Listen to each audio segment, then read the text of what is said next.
नमस्ते। आज मैं आपके सामने ऐसी जानकारी लेकर आ रही हूँ जो शायद बहुत कम लोग जानते हैं। आप अगर हनुमान जी की उपासना करते हैं तो उनके मंत्रों का जप कर लेते होंगे, ओम हम हनुमते नमः, या फिर हनुमान चालीसा या बजरंग बाण का पाठ कर लेते होंगे। लेकिन इसके अलावा भी उनका एक स्तोत्र है जो रावण के भाई विभीषण जी ने उनकी स्तुति में लिखा है। उसे कहते हैं श्री हनुमान वड़वानल स्तोत्र। जी हाँ, ये स्तोत्र बहुत कम लोग जानते होंगे और आज से पहले कई लोगों ने सुना भी नहीं होगा। ये रावण के भाई विभीषण जी ने उनकी स्तुति में लिखा है और इस स्तोत्र में इतनी शक्ति है और ये इतना अद्भुत स्तोत्र है कि अगर आपको लगता है कि आपके घर पे किसी की बुरी नज़र है, आप के घर के बहुत काम रुके हुए हैं, यानी कि आपके घर में किसी का बिजनेस ठप पड़ा हुआ है, किसी को नौकरी नहीं लग पा रही है, आपके घर में निरंतर कलह कलेश रहता है, आपके घर का वास्तु ठीक नहीं है, उसकी एनर्जी ठीक नहीं है ना, घर में आते ही आपका मन उछटने लगता है। तो ऐसे में क्या करें? आप घर में बहुत धूप अगरबत्ती घुमा लेते हैं, लेकिन इस स्तोत्र को प्ले कीजिए। जी हाँ, इस स्तोत्र को प्ले कीजिए अपने घर के सेंटर पॉइंट में, यानी कि ब्रह्म स्थान में एक स्पीकर लगा दीजिए या और फ़ोन या फिर लैपटॉप द्वारा स्पीकर को कनेक्ट कर दीजिए और इस स्तोत्र को अच्छे से वॉल्यूम पर प्ले कीजिए ताकि इसके वाइब्रेशंस जो है, इसके मंत्र जो है हर रूम में सुनाई दे। और इसे सुबह और शाम एटलीस्ट 2 या 3 बार ज़रूर प्ले करें। और अगर इतने लाउड वॉल्यूम पर नहीं प्ले कर सकते तो हर एक रूम में एक एक बार स्पीकर पर ये मंत्र प्ले कर दें और सुबह शाम करें ये चीज़।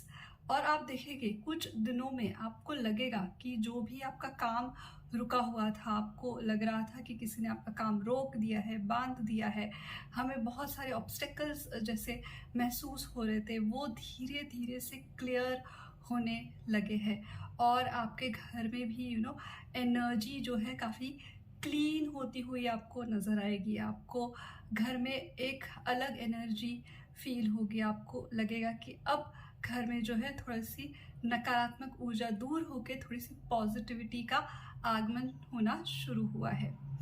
तो जो भी आपके जीवन में चल रहा है, अगर आप पर्सनली भी इस स्तोत्र का उच्चारण करना चाहते हैं कि आपका कोई काम बहुत देर से रुका हुआ है, अटका हुआ है, उसमें कोई सफलता ही नहीं मिल पा रही है ना, जैसे कि कोर्ट केसेस होते हैं, कोई बिजनेस कॉन्ट्रैक्ट्स होता है, कोई लोन है ना, आप वो उतर ही नहीं रहा है, बहुत लंबे से परेशानियां चली जा रही है, तो आप पर्सनली इसे कैसे करें? 41 दिन तक, 41 डेज तक आप इस स्तोत्र को रिसाइट कीजिए, बोल बोल कर हनुमान जी के सामने, या तो सुबह या तो शाम को एक समय निश्चित कर लीजिए और 41 दिन तक ये स्तोत्र जो है उनके सामने जपिए, 9 बार जपिए एक दिन में। और फिर देखिए कि हनुमान जी आपको कितनी ब्लेसिंग्स देते हैं, आपके कैसे वो काम बनाते हैं तुरंत ही। मैंने पर्सनली इस स्तोत्र का जो मैजिक है, जो पावर है, वो महसूस किया है, इसलिए मैंने सोचा आपके सामने आज ये जानकारी मैं लेकर आ रही हूँ ताकि कई लोग जो इससे जूझ रहे हैं, जो परेशान हैं, वो इस स्तोत्र के द्वारा अपनी परेशानियों का हल निकाल सके। इस स्तोत्र का मैं जो लिंक है यूट्यूब का, एक मैं आपको डिस्क्रिप्शन बॉक्स में दे दूँगी। आप इस स्तोत्र से ज़रूर फ़ायदा उठाएं और हनुमान जी की अच्छी से उपासना करें। आई एम श्योर कि आपके सारे अवरोध दूर होंगे। And yes, like and subscribe to my channel live new you.